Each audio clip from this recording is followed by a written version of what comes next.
Hi, this is Jeff from the Ozark Mountains in Missouri, USA. Well, it's the first of the year, 2025 that is, and I'm trying to clean all the old projects off my workbench, and we're down to this pile of stuff. Actually, these two guys, TI-74 and TI-95, these are my original two units that kind of started the whole rest of this mess here, and these work just fine. Nothing to do to those, but we can use them as examples. But we have the rest of this pile here to go through. We've got a TI-95. I think it needs some new battery contacts if I remember right. There are a couple 74s here. May also need battery contacts and some cleaning up. The CI7 cassette interface in a somewhat worse for the wear box. The PC324 thermal printer, which needs some going through. I've had this for a long time, have not tried to test it, so I don't know if it works or not. And fresh from Germany, TI-74S. These were maybe only sold in Europe. At least there's not that many of them in the US. You always seem to have to get them from Europe. This is a later version of the TI-74. It does not have, well, we'll go through that later. Show you what's different about it. Talk about that. So we need to kind of go through all these, clean them up, get them working, and then I can move the extras onto someone else that might be interested in them, because I don't need this many of them. Anyhow, let's get started.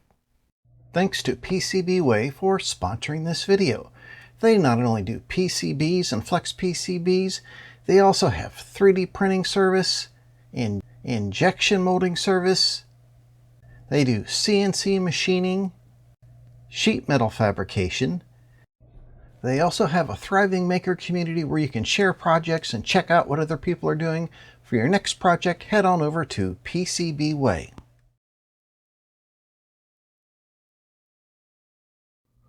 I guess we'll start with this TI-95 here, complete in the box. Now this actually came with all three of the ROMs that were available from TI, the statistics, chemical engineering, and mathematics. Those aren't too exciting. It's just a box and a manual in the little ROM cart. But you can see those boxes are kind of dirty. I'm not sure how to clean those up yet. So the 95 came like this. Really nice manual. 95 that is somewhat worse for the wear, kind of beaten up. And so the case definitely needs cleaned. If we open up, the unit itself is a little grungy too, but not too bad. A little bit of dirt or scratch on the window there we can probably clean off. And it just has the blank space filler RAM-ROM cartridge. And if we open up the back, yep, we see some battery corrosion in there. This one's not too bad. We'll have to take it apart and see what it's like all through there. There are a few screws on the back. Then I think we can pop this apart and we'll get all this cleaned up and see if it fires up. I guess we'll go ahead and pull out that blank cartridge. And there are 1, 2, 3, 4, 5 screws it looks like. There's none in the battery box.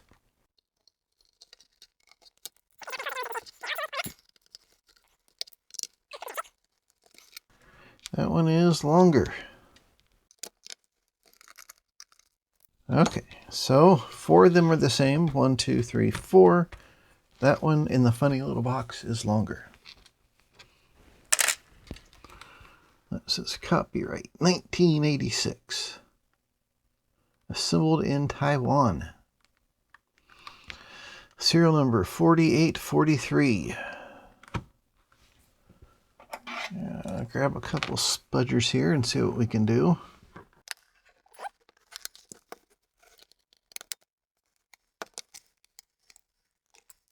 Okay, and there's the contrast pot there, so we got to be careful of that. We don't rip it off the board.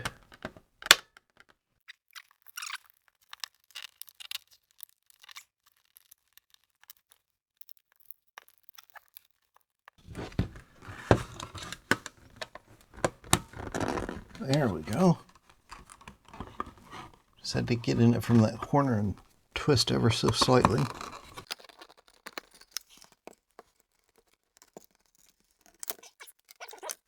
And what do we have here? We have the leftover of battery juice on the inside. Some rather goobery looking solder joints, some corrosion. Just a touch of corrosion on the board right there. I don't think that's too bad though. It's right by the LCD. So you might see if we can pull that whole board off of there and see what's going on. Our board is kind of a double stack sort of thing. That's interesting. The TI processor, RAM chip, HN61256, HM6264. Actually, this is a RAM chip. This must be the ROM chip. Okay. Crystal, yada yada, bunch of diodes. So I guess in order to get this cleaned up, we need to separate the two halves of this and get the board set out of the other side. And I guess the best way to do that is to desolder these 3 wires from this board. And of course, take a picture before you desolder the wires, that way you know where they go. There's also a wire over here that goes to this shield onto the circuit board, so we'll take that off of there too. So let's get the soldering iron heated up. Thanks to the magic of television, just a split second for you, the soldering iron is heated up. It took a bit longer in reality. Okay. The minusative and the plusative. And the bluative. Those are technical names. We've got one more blue guy over here.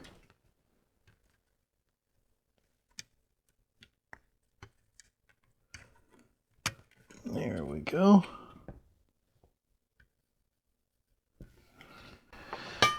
Okay, well this half I'll go wash in the sink. Oh, it looks like this plastic will come out, which is good. So we'll get there's one screw right there holding it in, it looks like, holding that metal bracket in, or holding it to that little metal bracket that's in the corner there, you can just see. So I'll wash this out in the sink and let it dry. And then we'll pull those battery contacts out of there and give them a clean in some citric acid. And on this half, we can go ahead and take him apart to see if our corrosion did anything bad. Okay. One screw there.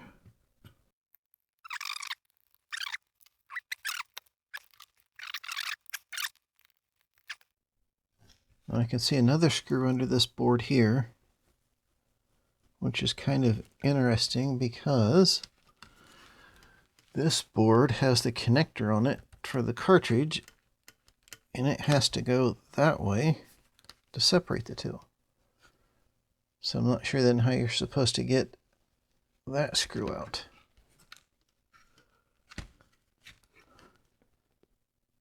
Well, that's kind of a conundrum, isn't it? Yeah, there's some black pieces of plastic that have fallen out of there. Oh, I see. This metal piece is stuck down to that. Ah, phooey. That means that we need to pull that guy off of there, or unstick it at least.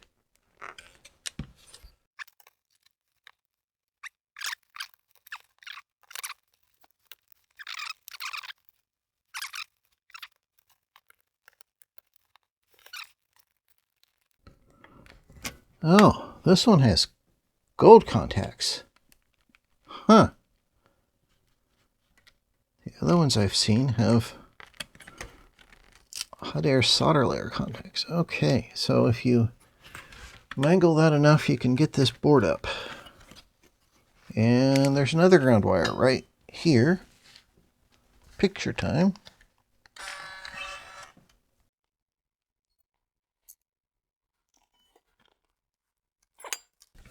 More crumbly plastic. Now we can rotate that all the way up. Rotate, that is. Here we have our display drivers. Classic Hitachis. And this one, oh, I guess these are all the same. Yep, all these PCB screws seem to be the same. Oh, all the broken plastic pieces were from this post here. So we're going to have to find a way to replace that.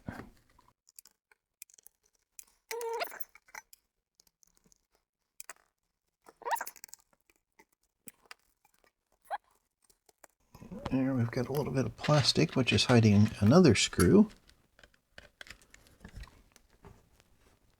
This one, which is different, and is a flathead. Okay, we got that off. Some of the hot keys came with it.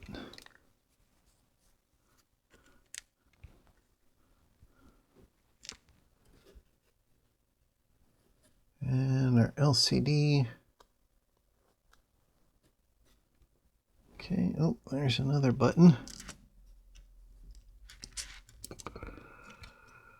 Ah, gosh. That goes there. And yeah, it looks like the corrosion that got on the board there from the batteries is just superficial. But this will give us a chance to clean up all these keyboard contacts from this rather grungy unit. There's a little bit of corrosion evident right there. But again, that's very minor. Okay. And you can see our mangled shield doodah there.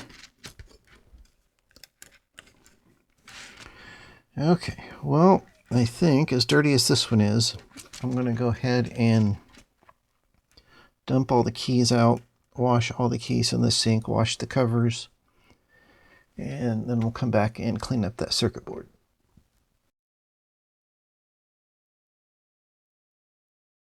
Okay, I've been yakking at the camera for like 5 minutes now without it recording.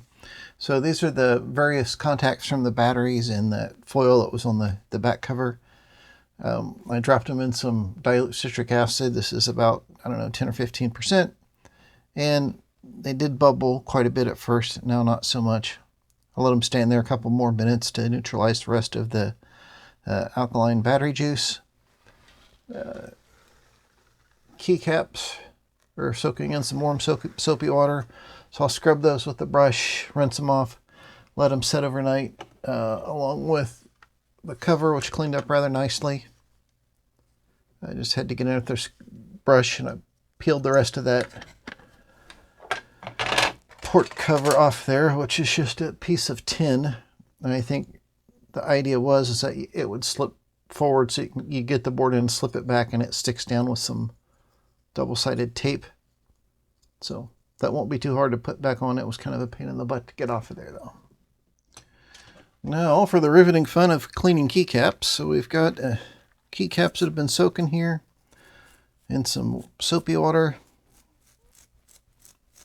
a little toothbrush and a little scrubbing. Put them in some clean water. That's all there is to it. It's time consuming, so I like to do this when watching YouTube or something like that. And I'll take these to the sink, rinse them out real good, and lay them on some cloth or paper towel or something overnight to let them dry out. Now that we've got our case and keys drying, we'll go ahead and clean up this conductive rubber keypad thing here.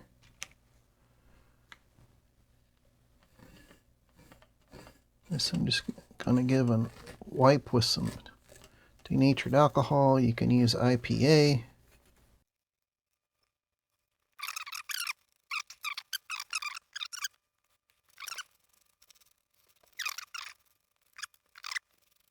Okay, set that aside. Carbon side up. There is just a little corrosion right here. Here we go. I found it. I was looking for my little abrasive pin here. Just going to give that a very light drag along there.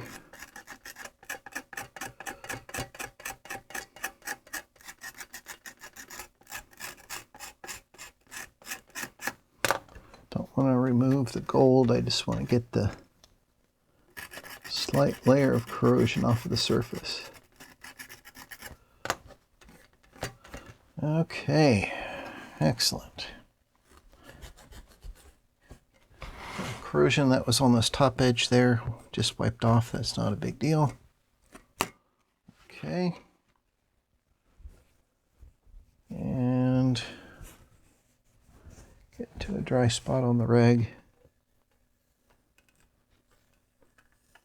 Just make sure there's no dust on our LCD. Okay, now we will pop that guy back on there. Just like so.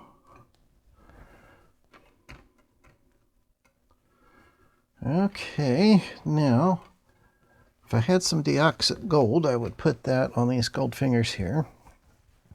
I do not. What I have is a pencil eraser, and I just rub this on my jeans to clean it off. I'm just going to give it a few swipes in the same direction as the fingers.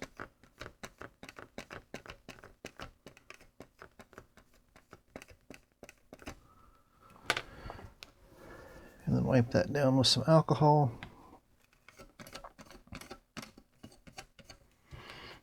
Again, most of these I've seen have had a hot air solder layer on those gold fingers, or instead of the gold fingers, I mean.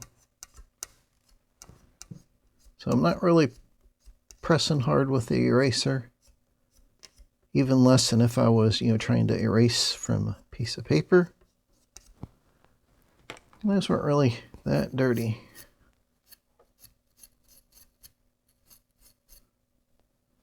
Okay, so we've got the board cleaned up. Now we just need our case to dry and keys to dry. We can put it back together and test it. One other job we can do while waiting for the cover pieces to dry is to polish out our clear bezel here. I wiped that down with some Formula 409 just to get dirt off of it. Got some Novus number 2 fine scratch remover. Oh, I should have shaken this first. I'll take my Novus shaken, not stirred.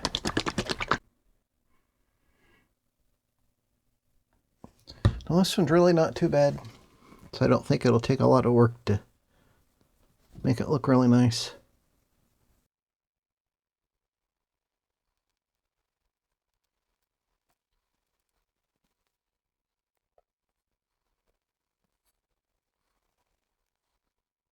I know this is impossible to see on camera.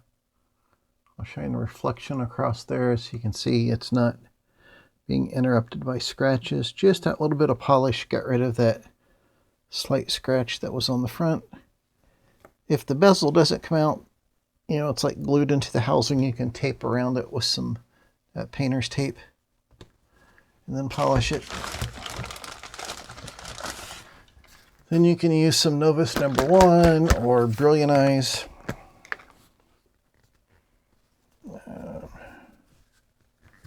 Just give it a little squirt.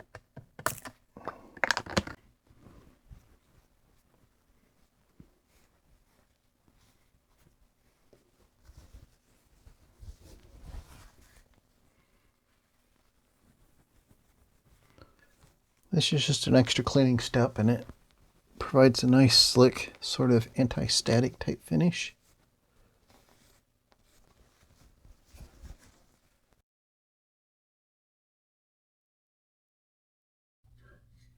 It's the next day, all the plastic's dried out. I stuck this shield down with some 3M double-sided tape. This is great stuff.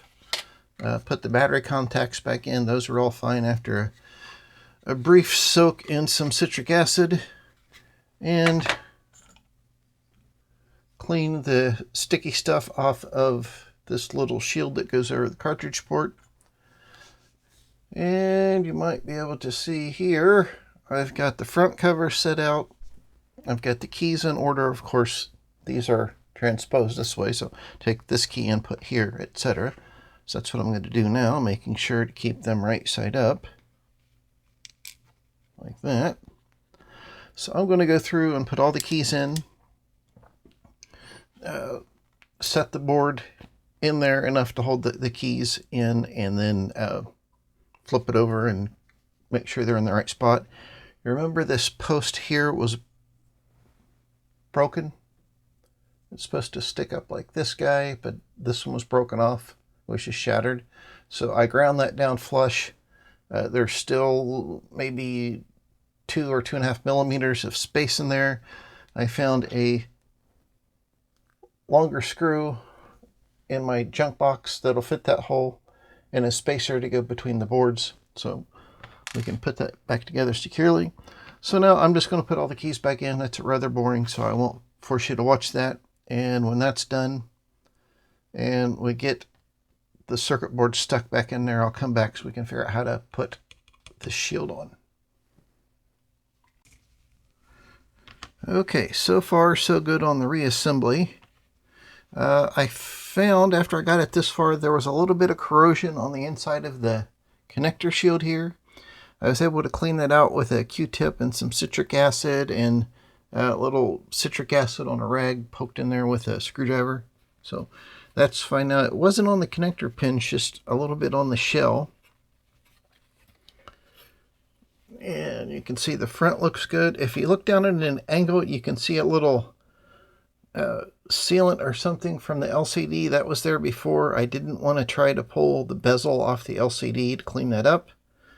I'd rather live with that than break the LCD. And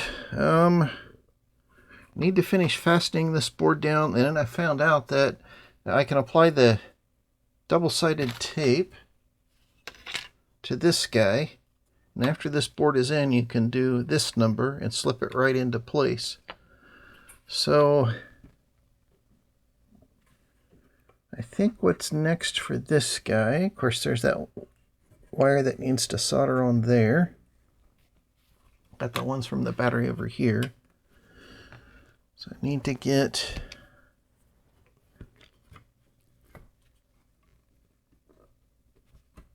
this spacer put in here, like so.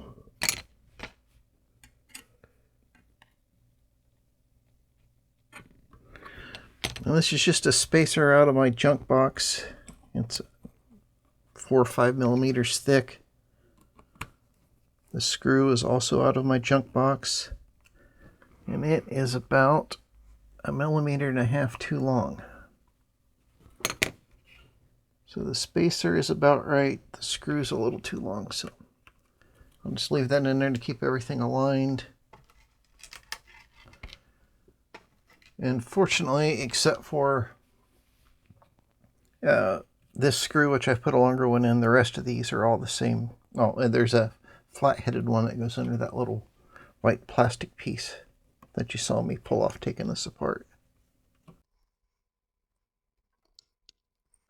And, you know, like always, I'm rotating these screws counterclockwise a bit to feel them drop down into the existing threads. That way you won't cut new threads.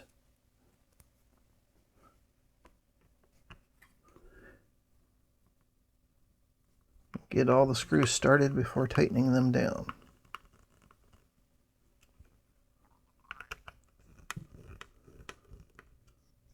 And all the one with the circles are the ones we want to put screws in from this side.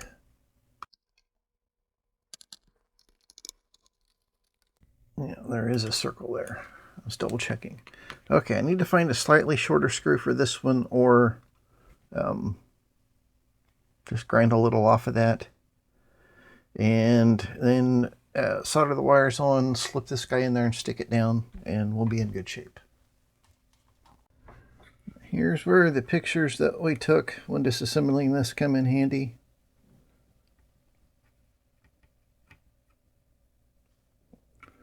We'll get all our wires back on in the correct spot.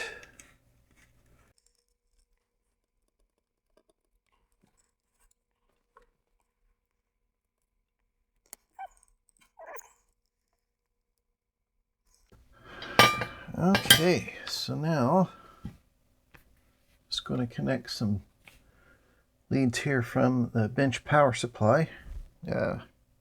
Test this out before putting it the rest of the way back together. Okay, you can probably hear the bench power supply. I've got it set to 5 volts at 50 milliamps. Hit the power button, press on. Hey, look at that. That looks really good. I can press reset here. Memory may be lost.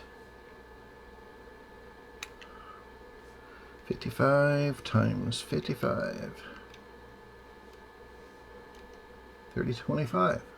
All right. So we've got a working unit. I'll go ahead and finish the assembly and see what we wind up with.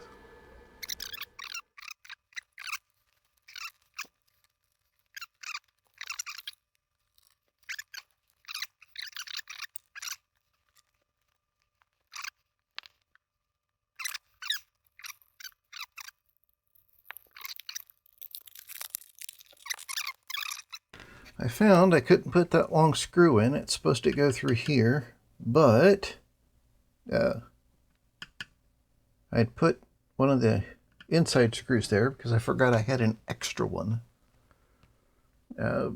because of this one that we replaced over here with a longer one. So anyhow, I had to pop the case back off, take that screw out, and now we should be able to put it back together.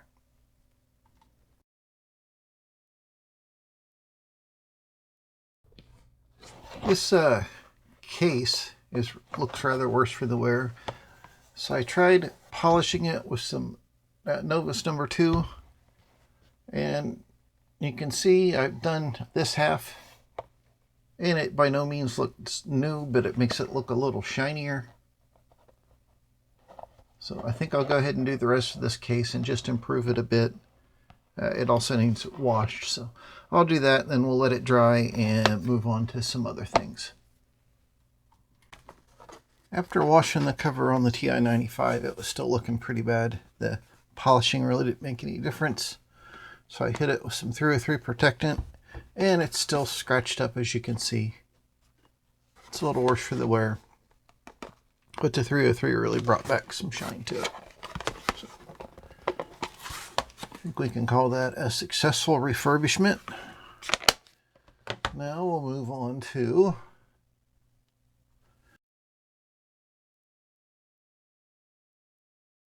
the TI-74 and 74S. I think disassembly is going to be about 90% the same. So I'll just cover what's different with the 95, and we'll look at what's different between the 74 and the 74S. The 74S came out later. I think it was only released in Europe, and instead of having all the basic programming legends on here, it came with an overlay, and then companies that were using this for other purposes could pop their own overlay on there. And this one came with this nifty soft-sided case. In the US, the box looked like this.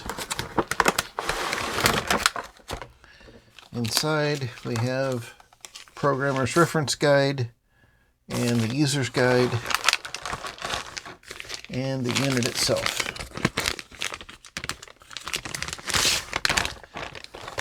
And the case is just like the 95. This one's missing the legend here.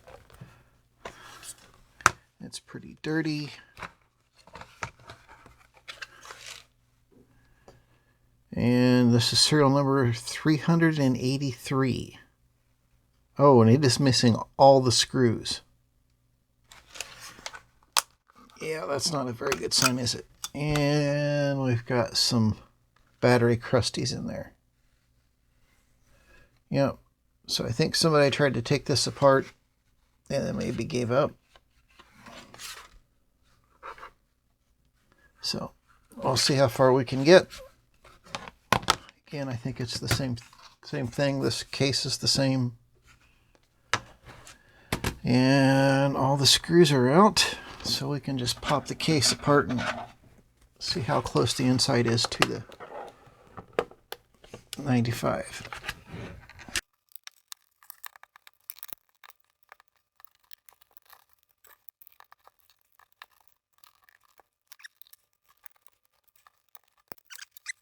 Yep, construction is about the same.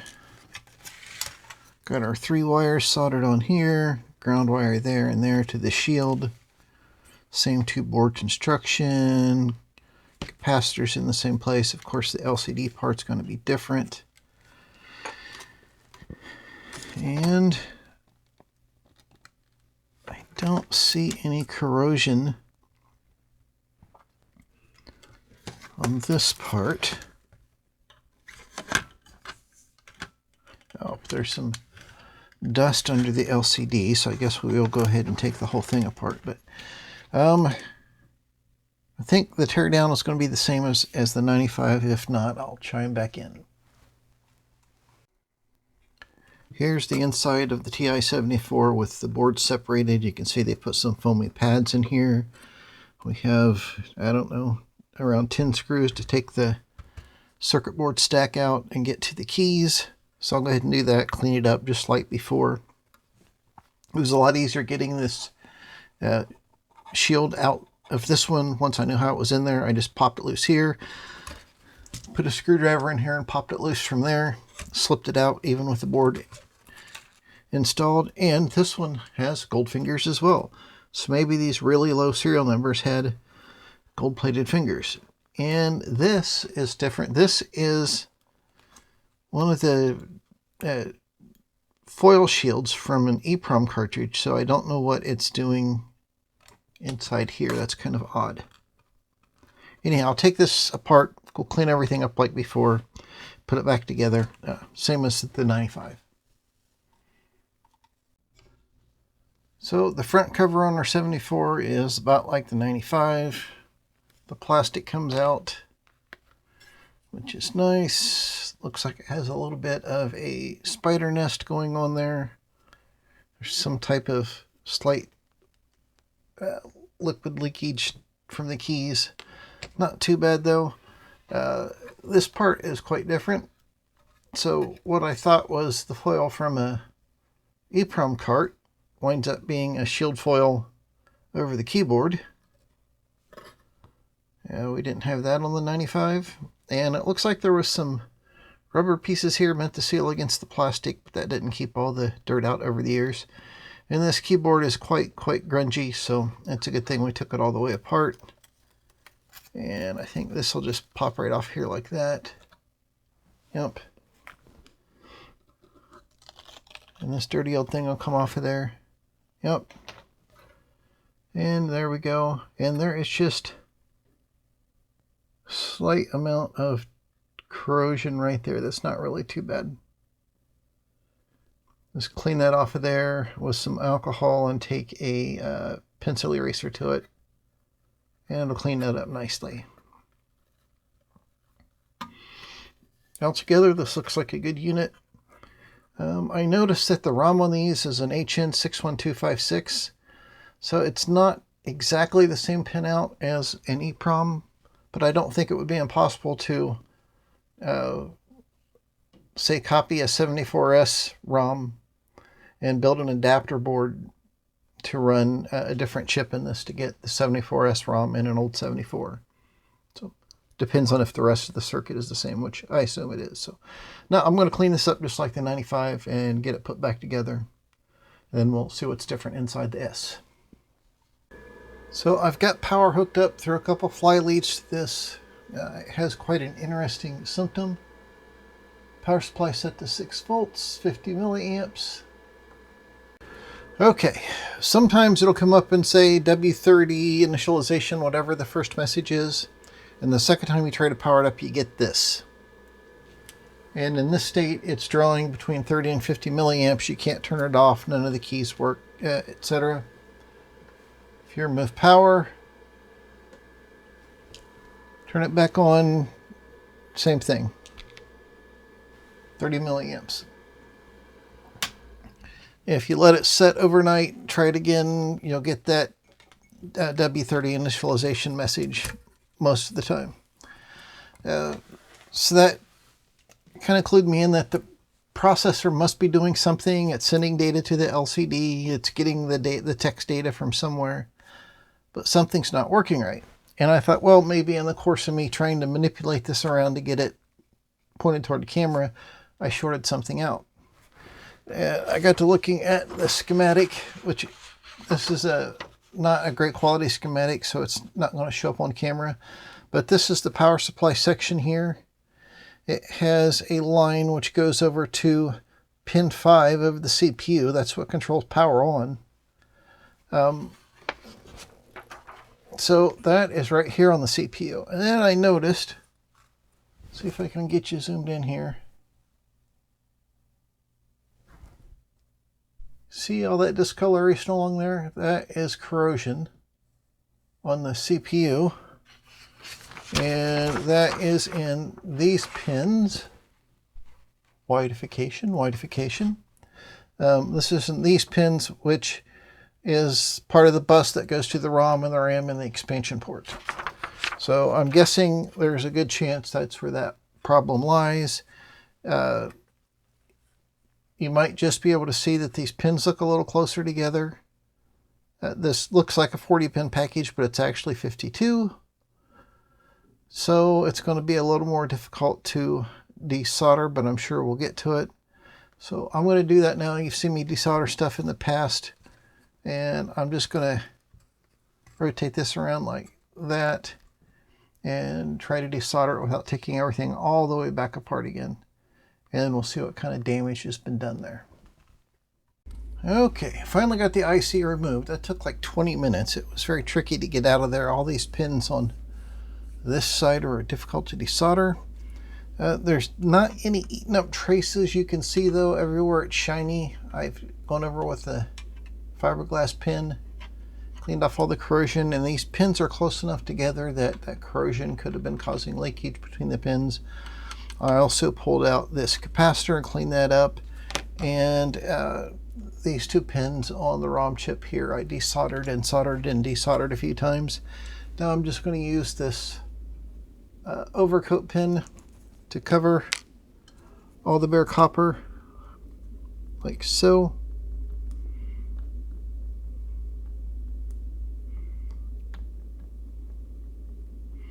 I'll let that cure overnight, and we'll put the chip back in tomorrow and see if that fixed it. Well, we got our microprocessor, microcontroller installed along with the capacitor, and resoldered a couple of pins over here that we cleaned up. And that processor was a rather weird deal. It had kind of like a scale on the back of those pins on the top side there. And I thought it was like the plating from the pins coming off, but it wasn't. It was like layers of solder sloughing off of there. And you can probably hear not only my bench power supply, but the furnace kicking on here. I'm going to turn the power on. Press on. We got W30 initialized. Now we'll do that before sometimes. And if I press, look at that.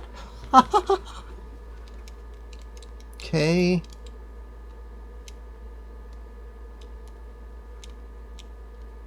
Don't have the 6 key, 7 key, 8 key, 9 key. Divide by 4. Okay, so we got a lack of some key action, but it is functional now. 5. Oh, there we go.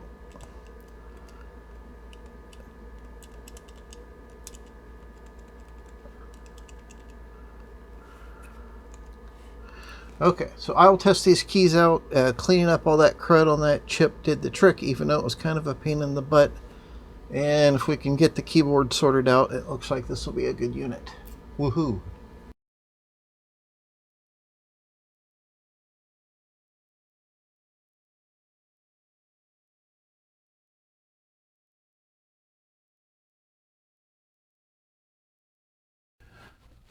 I popped the 74S apart to take some pictures of the boards. They're exactly the same as earlier 74 that we looked at in more detail. This also has the gold fingers. Even the ROM has all the same numbers on it except for the date code, which is weird. The only thing I see that looks a little different is the processor has a different number on the bottom. So I don't know what that signifies. The only thing this one really needs is this spring here is a little bit rusty, just on the very tip. So I'll pop that out and soak it in some citric acid. Other than that, I'm just going to fire this guy up, make sure it works before putting it back together. I've got the fly leads hooked up. There's no dirt in here. This one is actually really clean. Power supply set on 6 volts, 50 milliamps. And we'll power it up. W30 initialized. Clear. 55 times 55. Enter 3025.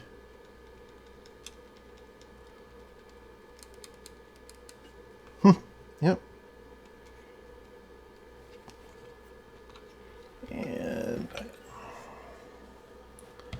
don't know if I can get a RAM to plug in. Well, I'll try that later. I can't, the board's loose, so I can't get the RAM to plug in. But I tested the first 74 we took apart, and it's definitely the older ROM version where it will only see, basic will only see an 8K RAM. So we'll check in the 74 when I get it back together to see if it can see the whole 32K.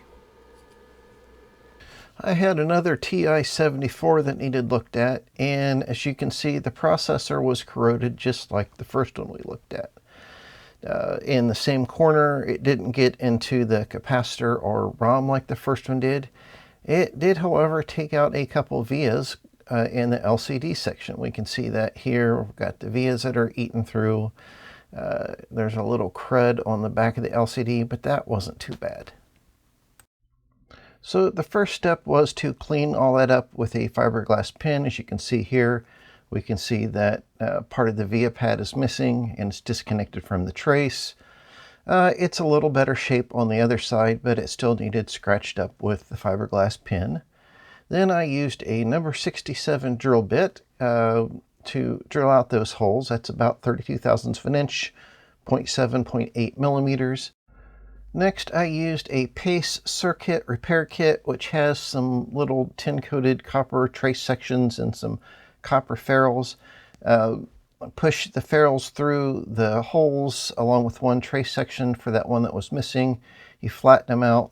You solder that. That makes a really good repair. It's really strong. It'll last forever. You can find these kits on eBay sometimes. Most of the time they go for stupid money, but sometimes they're affordable.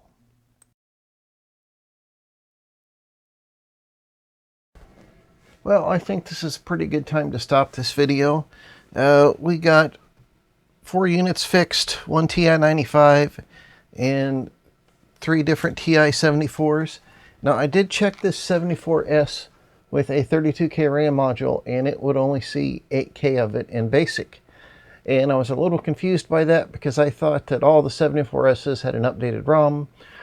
But investigating the insides, they look like they had the same ROM to me. I did some more investigation online and found out that if you have a 74S like this, if you can just see that, there's no space between the 4 and the S. This uses the original ROM. This has a manufacture date of February of '88, and it seems like the ones with the updated ROM, they have a space between the 4 and the S, and their manufacturing date of '89 or '90 starting in there. So I did manage to find one of those online. Somebody has dumped the ROMs So I'll investigate in the future what it would take to take one with the older ROM and update it to the newer ROM. There's not a lot of space in there. You're not going to be able to use a socket and that type of thing. But we got all these units fixed. We had some corrosion problems, some cleaning problems. I noticed that the 74S keyboard is much better than these other 74s. And I decided not to do anything or try anything at this time. I'm still not sure what to do. I may experiment with that a little bit in the future. They're working okay now, but they're not great. It could be some silicone oil leaching out of those conductive silicone rubber pads.